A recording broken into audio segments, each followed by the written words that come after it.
Hello and welcome to the latest episode of Weekend Winners in association with BETVICTOR. And on this week's show, we're going to preview the pick of the action from York and Ascot. Of course, the feature race this weekend, the Group 1 King George VI and Queen Elizabeth Stakes. So really looking forward to that one. Stay tuned for our preview. Now joining me back in the studio, guys, Sam and Dec. So Sam, it's good to have a little bit of normality this week. It is, yeah, back to normal, and fingers crossed we can find a few more winners on a great weekend's racing. It is, Dec, isn't it? Like, everywhere you look, we've got different types of handicaps then to go out, competitive ones. So we've got, of course, our group contest. So it's something for everyone. Yeah, no, absolutely. It's a good betting weekend, but Sam didn't say it, so I'll say it. Napa, next best went in last week for Sam. I'm not going to lie, I completely missed that. Very well done, Sam. Thanks, Dec, for filling in. No worries. Kate just didn't want to talk about elite status because of my half-glass full I know, you were theory. very optimistic as well, so that transpired nicely. Well done, Dec. Well done, Sam. No worries, yeah. We'll take it. Yeah, hopefully then for some more this week, and I won't forget next week then, I promise, on Sam's results, should they go in again in a similar way. But before we get stuck into the action properly, a reminder as ever to please do gamble responsibly. Our tips are not guaranteed to win, but we will still do our best to point you in the right direction all the same. Right, we begin at Ascot with the 225. This is the Group 3 Valiant Stakes. 3-year-olds and over a mile on the round course, which might be quite important for this. Devoted Queen, though, 11-4 favourite, unbeaten. So, Dec, is she going to uphold that unbeaten record? I hope not, because I'm going to be with Friendly Soul. But as the betting suggests, it's a really competitive race. Devoted Queen unbeaten in 3. Soprano, a Royal Ascot winner. Serona's dropping down from Group 1 company. But I am with the 4th horse there, Friendly Soul, who I'm hoping can get back to the level of her Pretty Polly win at Newmarket at the start of the season. I thought she was sensational this day. I genuinely thought she was going to make into a top-class filly, but then she went to York to the Musadora and she just had an absolute nightmare. I don't know that she get out of the wrong side of the bed that day, but to be fair to her, everything went wrong. She was drawn wide, she got no cover, she was too keen, then she raced wide in the race, and I think she was hanging as well. That just wasn't her.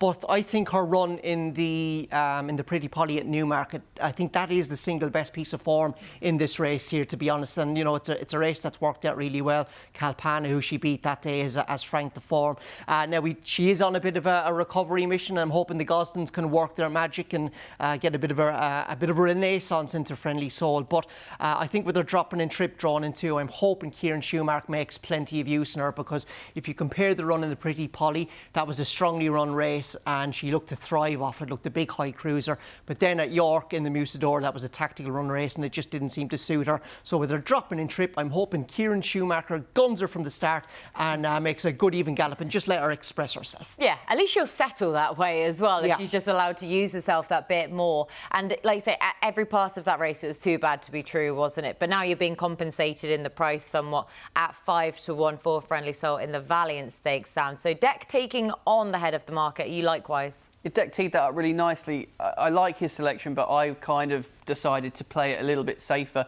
Devoted Queen, for me, completely understand why this horse heads to betting, but the beauty of having that horse in, if you want to take her on, you're going to get a price about everything else. I thought Soprano was the most solid in and around that I could find that I wanted to back, and we're going to watch the run back at Ascot. Now, obviously, this came on the different course, and I suppose for some people that would raise a few questions. For me, I can't say I'm particularly concerned by that.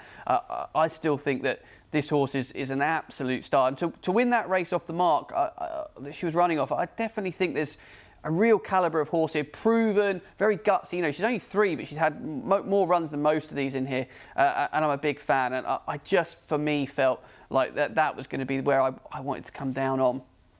Yeah, she is fascinating what she's going to be able to do, like say, translating what we've just seen there from a straight course to the round course. And we know her hold-up style, that can count against her very often on a round course. We saw that last time out, did we? Yeah, I don't know, the Sandown run, that came on, soft ground? Like, Sandown, for me, on the flat track, there does throw up some slightly strange results. I'm prepared to put a line through that. Back on good to firm ground, I think is going to be excellent for her chances. Trainer in good form as well.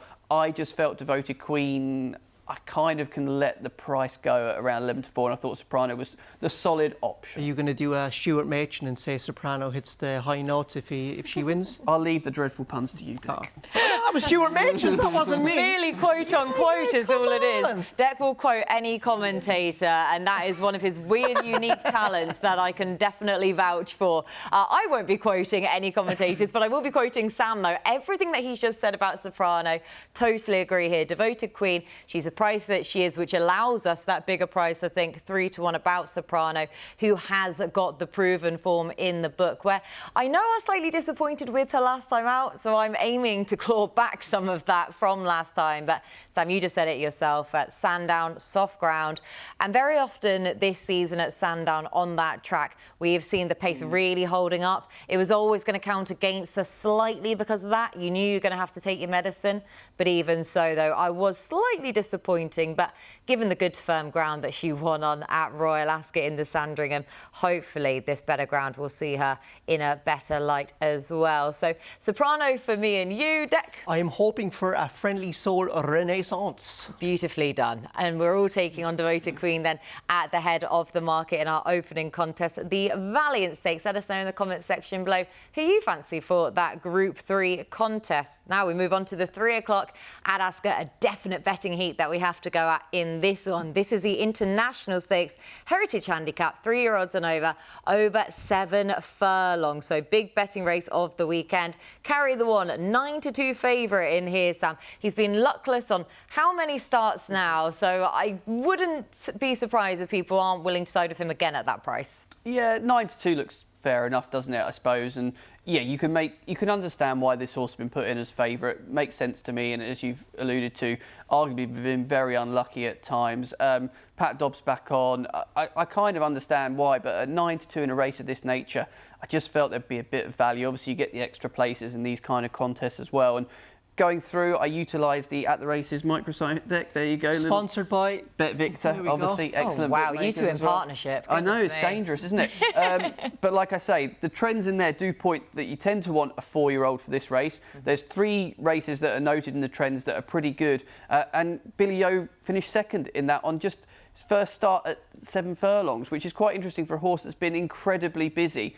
We'll watch the replay here where English Oak gets up and wins this race. And listen, I know this horse has been kept very busy, up a couple of pounds as well, and I just felt that the first go at 7 was really intriguing to do this in similar conditions to we get today. Obviously, there won't be as many runners. I actually must say this race seems to be suffering from a lack of runners when you think of what we usually see in a race of this nature, which means I'm not as worried by the draw. And actually, the draw stats seem to suggest that in this race, they've come kind of from anywhere, the winners. I felt like I just wanted to give this horse, this will be just a second start at 7 furlongs, so there could just be more to come. It's been very, very busy for connections, as you usually expect for a Mick Appleby horse, but I'm really excited to see what the horse can do again at 7. Yeah, Billy Joe then over 7 furlongs. Again, we talk about 7 furlong specialists all the time, and he is ticking a fair few of those trends boxes, but not all of them. But I will get to that in good time. A nice price, though, is definitely on my shortlist, 100%, 15-2 in there. So I'll get to the trends later on, Dec, but before then, we're going to have your selection. Tracey's Trends teaser, is it, for the viewers? Yes, TTT, there you go.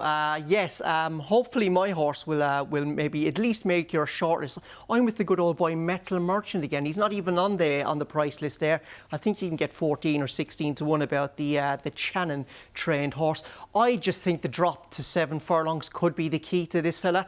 Now, he's had a really good and consistent season. This is him running a massive race in the Royal Hunt Cup. He was drawn on the wrong side. If you remember, I put him up anti-post for this race at the start of the season. I was here giving it the big oi in the stands when we were watching it, but I think he was in front too soon, and you know, the race just didn't pan out ideally for him. But you can see him here, he's weakening out of contention late. I just think the drop to 7 furlongs could suit. All his form this season looks very strong. We shouldn't forget at Newbury at the start of the season, he won over a mile. Then he ran a big race behind Sonny Liston at Newbury, with the time was very good compared to what the Lockinge was that day. We just saw that race in the Hunt Cup where he ran huge again, travelling into the race, drawn on the wrong side. And then last time out at Sandown, he was held up in a really tactically run race on quite soft ground, and he just shaped better than the distance beaten. I'm hoping the drop in trip can really suit him, and David Probert can just get a nice lead and cover into the race and maybe just ride him a little bit forward, because I don't see a lot of pace in the race, and we know he has got form over a mile. So yeah, Metal Merchant for the Jack Shannon team from what?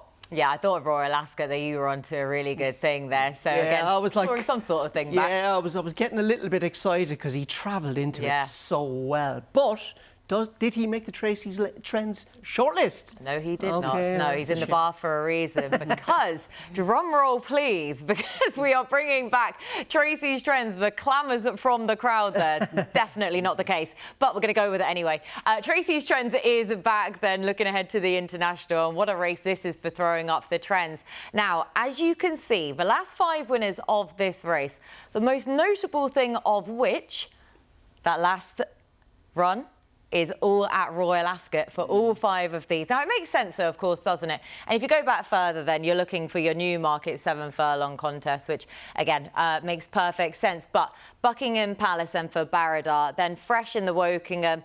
Danya finished second, I should say, in the Buckingham Palace. Blue Mist in the Silver Wokingham and Raising Sand in the Royal Hunt Cup. And 3 of those, well, I guess 4 of them technically running pretty well. They're either placing or running well. Baradar was the one who sort of bucked the trend last time out, finishing 19th and down the field in the Buckingham Palace. But running at Royal Ascot on your most recent start is the most notable trend of which. The other one is the 5-year-old angle of late, Sam. You talked about the 4-year-old angle. When you go back beforehand, that was a notable one. But it seems to have shifted. 3 of the last 4 winners have been age 5. So I'm hoping that that's going to be another angle that I want to be really focusing in on. Which horse ticks drum roll, trends please? Is Orazio, who's been well found in the market, though, unfortunately. So I'm not exactly uncovering a hidden gem in here.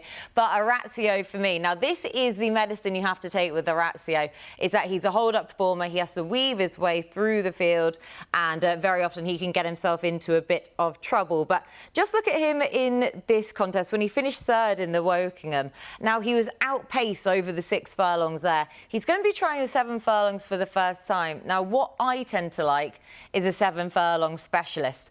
And I'm not getting that then with him in this. He's trying 7 furlongs for the first time, but this is what I think he's been crying out for a long time. Just look at the way he's hit the line there in the Wokingham. So hopefully the Wokingham going up in trip then from the 6 to the 7. As we know, barrier to success in previous years, as we've just seen on the trends for the Silver Wokingham and the Wokingham. Hopefully then that will come to fruition again then for Orazio. So Orazio for me, Dec. Metal Merchant from what? And Sam. Billy Joe for me. Might have a go at the TriCast day. That'd be quite good fun for the 3 of us. That would be, wouldn't it? Yeah. Bit of a musical theme to your selection, soprano, but not quite Billy Joel, to be fair. But Close enough. I Close won't enough. ask you to sing, Dec, don't worry. I was going to ask you to give us a note. Well, we're going to have that for Tracey's Trends the next time, though. All sorts of musical exactas and everything else that we're going to have to go with. But again, let us know in the comments section below who you fancy in the International. Now, before we move on to the big race of the weekend, we do have a sign-up offer, Sam, for the King George. Yeah, brand new customers, if you like Auguste Rodin, obviously a short price favourite for the King George. We're offering brand new customers 33 to 1. You can take advantage of that by visiting BETVICTOR.com. All the terms and conditions are on your screen and on site as well. Any problems, just help our wonderful chat team and they'll make sure you can avail of that if you're a new customer. Beautifully done. So make sure to take advantage of that exclusive offer. Now, again, before we get into the betting properly for the King George, a reminder to like and subscribe to the At The Races YouTube channel so you never miss an episode. But we've held it off for long enough now. The feature race, the Group 1 over a mile for 3-year-olds and over. Colts, geldings, horses, fillies, mares, all are welcome in this race. And Auguste Rodin, to rewrite the wrong from last year, 5-4 favourite in this one, Sam. So is he a play for you at that price? Yeah, let's take price aside for a moment. I think you've touched on it beautifully there. The storyline would be that redemption angle for what was an absolutely disappointing performance last year. I think it's fair to say what would have been a stronger King George than this, just looking at who was in it and the ratings. But this is still a good race, and I still think the horse warrants plenty of respect heading the betting. Obviously won last time out at Royal Ascot, but for me, I think the key thing with this horse, we don't necessarily have a real reason behind those disappointing runs when he has blown out. I would put it down to the ground. When you look at his record on Good to Firm or Quicker, It's perfect record, 3 from 3. I think that's absolutely key to him. I think the fact that you're going to have pace in here will help him as well, with the addition of Hans Andersen in there that I assume will be there to tee things up, and I think Luxembourg won't be far away either. There's so much to like. Do I like the price at 5-4? Skinny enough, I would say, but realistically, this horse for me, I think there's a reason that he's in there for the lads to try and right that wrong, and I'd really like to see him do that. It's an intriguing renewal. As I said, I don't think it's quite as strong as last year's, but you know, based on what he managed to achieve at Ascot last time out, I'd love to see him back it up again and just grow into being a little bit more consistent. I think the last 4-year-old to win it was Highland Reel for similar colours and connections, and fingers crossed he can go well once again, and I'm looking forward to seeing him out. It's interesting that kind of the blowouts that he's had. I think Aidan seemed to be suggesting in parts, and look, I don't know now if this is protecting a future stallion or not, but he seemed to suggest that maybe he didn't take to flying a couple of times, but then he went obviously to the Breeders' Cup, and I'm assuming he didn't take the boat like the rest of us would have to do most of the time, and then he obviously won there. I think the ground could be probably is definitely one of the big factors to him, because he's such a wonderful, graceful mover. He really does flow along the ground, and he was good in the Prince of Wales, wasn't he? Like, you know, I don't think the race panned out brilliant for him in terms of cover, because he looked in great order. He was travelling well early, but he was stuck in no man's land. But he still got there, and at the start, we kind of looked at the VT at the start there. Going to 2 out, Ryan Moore was so confident, and you know, it probably, you know, he was so good on the day, nothing could lead him for long enough into the race, because he just got so much class, and that's never ideal with him, because when he gets to the front, I think he does the bare minimum. Yes. Before I wrap up, because I'm also with Auguste Rodin, by the way, but I'm similar to you, Sam, that I'd like a bigger price. How do we think this race will be run? Because we've got 9 in here. Ballydoyle are going to control the tempo. Hans Andersen is in there, and Luxembourg is in there as well. But look, the horse that they want to win for stallion purposes is Auguste Rodin. Obviously, he's the son of Deep Impact out of Rhododendron. I suspect that all 3 of those will go forward, and I don't think it's going to be an absolute end-to-end gallop. I think some of the jockeys in here could think it will be, but I suspect Ballydoyle will go forward, and the 2 horses, Luxembourg and Hans Andersen, will give a nice lead to Auguste Rodin, who sits in 3rd. That's how I envisage the race panning out, but all will be revealed on Saturday. Yeah, it will be, and we were just watching his Breeders' Cup Turf success, where, as you say, he didn't mind the plane on this occasion. So who really knows? I think Auguste Rodin is the only person to know exactly what Auguste Rodin's going to turn up from one day to the next. But they're not going to miss this year, are they? They're going to make a point, like you said, Sam. They're really going to want to make a point with him. So I can't believe it. The horse that I've sided against his entire career, I am now fully we're all on the Auguste Rodin bandwagon. I like it. You got pelters, didn't you, Kate, for that derby, if I remember Yes, rightly. oh, I very much did, yeah. And then I didn't quite get them clawed back then when, of course, in this race last year, then when I took him on as well, and also in the Guineas. But he has got that blowout potential, and that's why, considering he's always the price that he is, and we know why he's the price that he is, because we all know the ability that he has, but because of that blowout potential, he's a horse where I just try and take on time and time again. But even with the Irish Oaks last weekend, I know that Ballydoyle didn't win the race in the end, but they just don't get it wrong with Ryan on content in that. They're not going to get it wrong with Auguste Rodin here. And Dec, you make the really good point there about the pace for this race. Hans Andersen in there will likely go forwards. We know that Luxembourg will, and Luxembourg's got all the class in the world to be able to take Auguste Rodin as far as he can into the race, because Auguste Rodin, whether he's a rogue, whether he's idle, I don't know. I don't know what it is about him, but he doesn't do anything in front. We shouldn't forget, Luxembourg was only beaten half a length by Auguste Rodin in the Irish Champion Stakes last year when they teed the race up for Auguste again. Although they went a proper gallop that day, but I think they had to over 10 furlongs. So, and if I remember correctly, there was a bit of a gamble on Luxembourg that day as well, which was really interesting. Is that not his race though, Dec? That one? Yeah, kind of it is. I just think maybe even Aidan and the team at Ballydoyle are still even learning about Auguste Rodin. But if there's any man to get to the bottom of a horse and get into a horse's mind, it's Aidan. And I hope for all 3 of us that he's got in there again ahead of this week. The good news I would say about the price, I think we haven't mentioned Rebels Romance, but the turf record is pretty sensational. Obviously, Godolphin have got some chances earlier on the card that potentially, if they were to go in, may see the price contract, which would then give us a bit of a drift on Auguste Rodin, which I'd like to see. Blue stocking for me, I just think the ground is the key thing there. But the one that I liked at a big price that I'll reveal now is going to be my long shot. I thought Sunway was a little bit insulting at the prices. Obviously, that run in the Irish Derby I thought was really fair.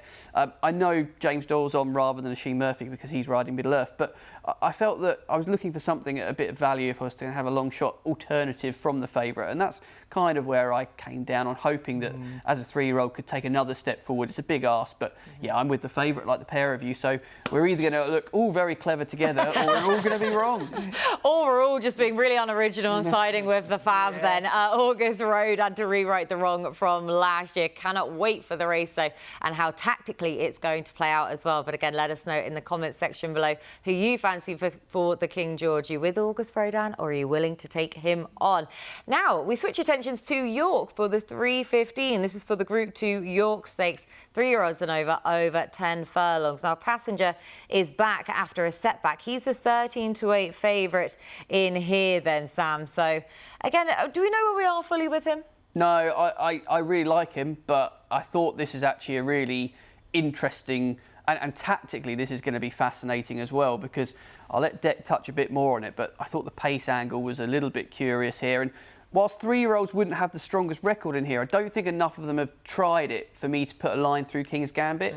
A very impressive winner of the London Gold Cup at Newbury, and then obviously we all know what happens at Ascot here. It's a bit of a painful watch for people like me. Back this horse, who was a very popular pick on the day, and you know, I don't like to ever throw stones at a jockey, but whether it was William Buick's fault or not, it was just one of those things. Right, I'm going to say it wasn't. OK, you're going to... Because this horse, throughout his career, has always had an issue with the stalls, and I think he got squeezed out a little bit at the gate, and it just meant he couldn't get the position he wanted. And look, I suspect if people backed him, you could be very, very frustrated. But to be fair to William, this horse, throughout his whole career, has always missed the gates, and he half missed it again. And I think that just set the tone for the race. Interestingly though, Dec, with a lack of pace potentially on here, given how he won the Gold Cup at Newbury, going from the front being prominent, gets absolute buckets of weight here. We know why, because of the fact he's a younger horse, and as I said, there's been a mixed record really. I don't think there's a big enough sample size to say 3-year-olds can't win this, but it's going to be a big test. I just wonder if Callum Shepherd's going to go forward on him and just try and make it a bit of a test for those that have got to carry a bit more. Alifa's a really good horse. Passenger, obviously, I just felt there was enough to get a Passenger, and kind of King's Gambit at the prices I thought would be a very tentative pick in what looks an interesting race. Ground will suit as well up at York. Yeah, tactically, again, it's going to be fascinating to see who's going to go forwards, because I also envisage King's Gambit being the one to try and take advantage of that and to go forwards with the weight that he's getting from older rivals. Like I say, he's getting the weight for a reason, but at 3-1, for me, he just still has to prove himself up to this level. I always prefer proven form where I possibly can, and especially when we're at York, I prefer York proven form also. So that's why cracking clash that we have on offer here, but Alflaila is going to be the one for me, back at his favourite track again, where of course I hugely respect Passenger, but on the back of a layoff, maybe this is going to tee him up for the Judgmont International. But Alflaila then for me, I mean, I was slightly disappointed with him this day last time out. This was behind Auguste Rodin, the same VT that we just saw for our King George as well, where he finished 4th in this, and as I say, he just got that little bit behind, but he was still bang there though, fighting it out. But reappearance start was tricky then for him, and as I say, up to this level, he just wasn't quite a match for them on the day. And but to be fair now to Alflaila, he could well give Auguste Rodin a bit of a form boost ahead of the King George itself. But this is Alflaila's course and distance back at York, winning this race last year from My Prospero and Royal Champion, who were rated 121 and 116 respectively. So in theory, this should be an easier field all round to be beating this time around. And of course, he won the Group 3 Strensel Stakes over the 9 furlongs here in 2022. So Alflaila with his York record to put to good use, and hopefully Passenger is going to be teeing himself up for something further down the line, Dec. So does that mean all three of us were with different horses? Because I'm with Royal Rhyme at the prices. I just had a look at the race. I think it's going to be, I think Passenger is the one here who could obviously in time be probably the best horse, but I didn't want to take 13-8 about a horse carrying a penalty. quality and who comes here off an uninterrupted prep, although I think he'll have the classing years potentially to get away with it if he is in good order, because Alflela is a horse to me. I like him. He's so likeable, but he just doesn't have that change of gear for the top level, and he seems to get outpaced and then stay on again late. Also, this is his second run back off an injury, so he could potentially bounce. The last 3-year-old win of this race was 2006, which was Alibi for Sir Michael Stout, so I wanted to take on King's Gambit that way. And Alflela, Passenger and King's Gambit, all three of those can be slow away from the gates, so I'm hoping Royal Rhyme is bounced out by Clifford Lee to make the run, and he has made the running in the past, and it does suit him. I suppose the big question with him is, will he handle the ground, quickening ground? Because his 3-year-old form suggested that he shouldn't have even been running in the Prince of Wales, but he ran an absolute belter in the Prince of Wales. He was only, I think, half a length or a neck behind Alflela, but as you can see there, he's a much bigger price, and this race is going to set up totally different to the Prince of Wales Stakes, which was run at a proper end-to-end gallop. If Clifford Lee can get on the front end and get him into a good rhythm, I'm hoping that can see him go very close for the informed Carl Burkyard, who are having another wonderful season. Yeah, when are they not at the minute? It's just, Proper yeah, something else, isn't it? Yeah, 7-1 then, Royal Rhyme. So we've managed to side with 3 different horses in a 5-runner race. Congratulations. And none of us about the favourite. Exactly. But to be fair, at least none of us are with Passenger. None of us are with the favourite, though. We are taking Passenger on, at least cue him going and bolting up now. But again, do let us know your own best plays then for the Group 2 York Stakes in the comment section below, as we head over to the sofa for our best bets of the weekend. Now, the all-important part, our best bets for the weekend. And again, the BetVictor traders are being so generous as to boost our nap. So, Dec, what's the nap going to be for you? The nap this week is going to be a horse we have already discussed, and it's going to be Friendly Soul at Ascot, which is going to be live on Sky Sports Racing. I'm hoping the Gosdens can revive her, because she looks so good in the Pretty Polly. I genuinely thought she was going to be a top-class filly to follow this season. Obviously, things went awry at York, but so much went wrong for her there. Maybe the little break will have just tuned her up and got her back into a sweet spot, and I think the Gosdens kind of generally are probably going a bit better now. She is dropping in trips, so I hope Kieran Schumacher just lets her stride on, but she looked happy doing that when she won at Newmarket. And then the next best is going to be another filly. It's going to be Mandura, also at Ascot in the Princess Margaret. Now, this is a good race. I'm looking forward to it, but I was so impressed with what she did at Newmarket on her first start. She was understandably green, but then, you know, she was so good and so classy. She was in front way too soon. They couldn't lead her, and she absolutely bolted up. I'll tell you what, she was a lot bigger than 8-15 when I sent through the selections. So that's a bit of a disappointment. But we'll go on to the long shot quickly. It's going to be Dapper Valley at York for the Richard Hannon team. Now, he is, I think, around 15 or 16 pounds better off with the favourite Trefor when they clashed at the start of the season at Newmarket. But he's a much bigger price. I think after that good run at Newmarket, things have just not gone right. Mentally, he hasn't looked in a good spot, and I think the gelding operation and the break will hopefully have revived him as well. If he's in good order, he will not go off 14-1. Yeah, really competitive race that, isn't it? 14-1, a nice price considering the price of the favourite then as well, that intertwining form lines. Now, your nap has been boosted 5-1 to 6-1 for Friendly Soul. Mucho gracias, Sam. Conventional odds as well. Yeah, I like it. The South African trader is off this week.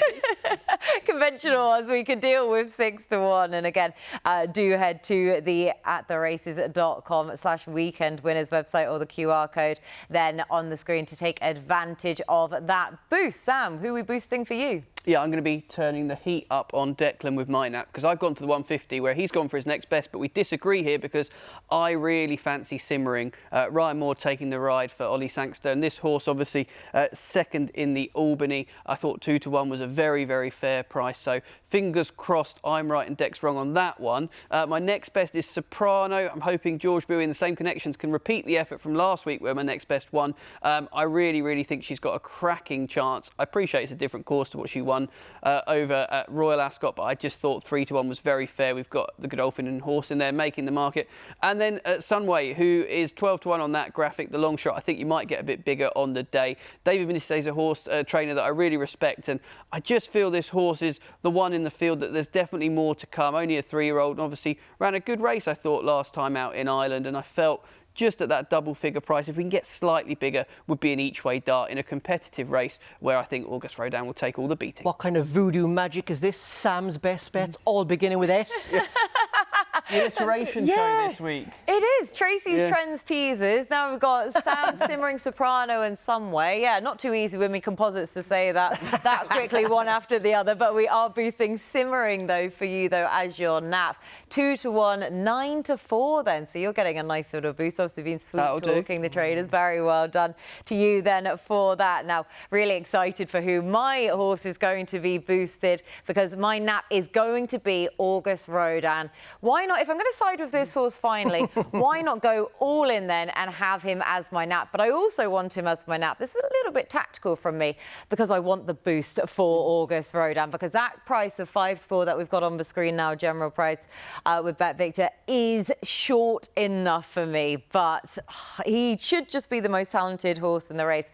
Ballydor aren't going to get it wrong with him this time around. So hopefully he can rewrite the wrong from last year.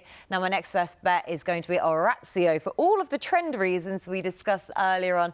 11 to 2 in here. Hopefully can prove himself over 7 furlongs now. Back of the course he likes is a place to try it on the back of his solid third in the Wokingham last time out, which has been an avenue to success in the international stakes in recent years. And my long shot, believe it or not, I'm going to go in with Jump Jockey's Nunthorpe. 205 then at York. Not a race I thought I was going to be going for here whatsoever. Soul Seeker, though, he's won 2 of the last 3 renewals. He won last year this race under Mihal Nolan. He's well weighted to go. And again, it's not exactly a race you'd envisage too many trainers targeting, but if any trainer is going to target it and target it to success, it's going to be David O'Mara, isn't it? 11 to 1 Soul Seeker, and he's well drawn as well in stall 6 after winning from stall 8 last year and in 2021, interestingly, as well. So excited for that race where the jump jockeys get to go really, really fast. When are we going to get the flat jockeys got national? Oh, wouldn't we love to see? Well, maybe we wouldn't love to see that, to be fair. Yeah, I was going to say they would need 10 times a day. Lingfield do host the flat jockeys jump. Has about 3 runners every year. Yep, exactly. Any of those who sign up for it. Think. Tom Quealy, I think, is one, hasn't he? Yeah. So there you go. There's a nice bit of reminiscing between switching up codes. But my boost, though, of course, Auguste Rodin, 5 to 4 to 6 to 4, just making it that bit more tempting then for me to be siding with him. So tactical play for me to try and take advantage of the boost for Auguste Rodin. But that's everything from us on this week's show. So a big thank you to the lads for all of their hard work as per usual. A big thank you to you at home for watching. We'll be back at the same time next week to preview the final day of the Goodwood Festival.